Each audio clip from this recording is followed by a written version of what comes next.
खत्म कर दिया, भाइयों का सम्मान खत्म कर दिया।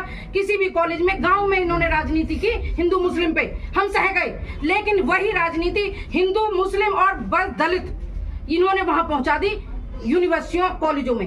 अब हमारे बच्चे सुरक्षित नहीं, हमारे बच्चों का भविष्य सुरक्षित नहीं, हमारी बेटियां सुरक्षित नहीं। तो इस भाजपा सरकार के खिलाफ है हम लोग, और एक नहीं पूरे सभी संगठन भाजपा के खिलाफ खड़े होंगे।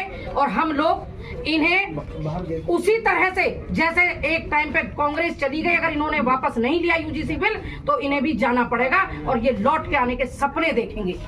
मैं सर ये कहना चाह रहा हूँ, ये एनओसी की कॉपी है हमारे बिल की, और इस बिल के माध्यम से इन्होंने सबसे पहले क्या किया है कि भेदभाव की जो परिभाषा है वो लिख दी है कि केवल SC ST OBC दिव्यांग और महिलाएं ये ही पीड़ित मानी जाएंगी, जनरल कास्ट का कोई व्यक्ति पीड़ित नहीं माना जाएगा। सबसे पहली मिस्टेक तो यहाँ है।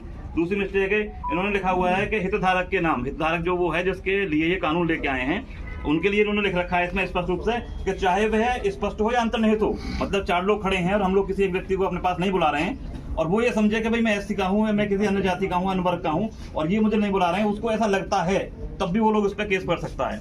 इसमें एक कंडीशन हो रहा है कि अगर किसी वजह से उसे ऐसा लगता है कि जो सामने वाला शिक्षक है वो किसी उससे बिलोंग करता है जनरल कास्ट से, और मुझे जो नंबर उसने कम दिए हैं वो इसलिए दिए हैं कि क्योंकि मैं SC से हूँ, तो वो उस पर भी केस कर सकता है। तीसरी बात, इसमें जो 2012 का जो हमारा वो था, पहले का जो बिल था, उसमें ये था कि अगर शिकायत झूठी पाई जाती है तो झूठी शिकायत पे उसके कुछ कार्रवाई के प्रावधान थे, चेतावनी थी, कुछ पनिशमेंट था, फिर उसके बाद में और सजा थी उसके लिए। वो इन्होंने पूरी तरह हटा दिया है इसमें, और इतने भारी भरकम शब्दों के साथ में पूरा बिल इन्होंने बनाया है। जो हमने पूरा बिल टैली किया है, समय आपका भी बहुत महत्वपूर्ण है, जब पूरा बिल हमने टैली किया है तो इस पूरे बिल में ऐसी कहीं जगह बची नहीं है कि जहां इन्होंने जो जनरल कास्ट से जगह छोड़ी हो।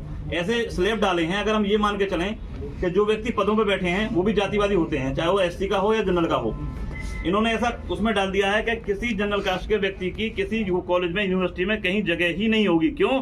क्योंकि जो समिति बनाई जाएगी वो जो उसका संस्था का अध्यक्ष होगा, सबसे पहले उसके ऊपर डिपेंड करेगा कि वो मर्जी जिसको ले जिसको ना ले। एक संकाय सदस्य इन्होंने इसमें रखा हुआ है कि उसमें 5 सदस्य होंगे, और सब लोग कहते हैं कि भाई 5 होंगे तो आपको समस्या क्या है, 5 तो हो सकते हैं, लेकिन उसमें SC ST OBC महिला और दिव्यांग ये जरूर होंगे। तो छठे की जगह कहाँ बची? खत्म है जगह, छठे की जगह नहीं बची। तो ये सारे जो कानून है वो पूरी तरीके इस तरीके से हैं कि जानबूझकर जातियों में आपस में लड़ाया जाएगा। अभी हम लोग विरोध कर रहे हैं कि हमारे विरोध में है, जैसे ही इस पर कार्रवाई होगी दूसरे लोग पक्ष में आ जाएंगे, नहीं हमारे पक्ष में है। तो जो देश, जो सरकार पहले जो है हिंदू मुस्लिम करके सत्ता में आई थी, आज जातियों में तोड़ के, और ये तो 5 साल बाद चले जाएंगे। लेकिन ऐसे कानून ऐसा बीज बो के जा रहे हैं कि जो जिंदगी भर नहीं कटेगा। और आप सब जो अधिकारी हैं जो हमारे यहाँ सेवा करते हैं, हमारा काम करते हैं, क्या इसमें कहीं ऐसा लिखा है कि OBC पे SC के बच्चे कार्रवाई नहीं कर सकते? क्या कहीं OBC का बचाव है? OBC को इसमें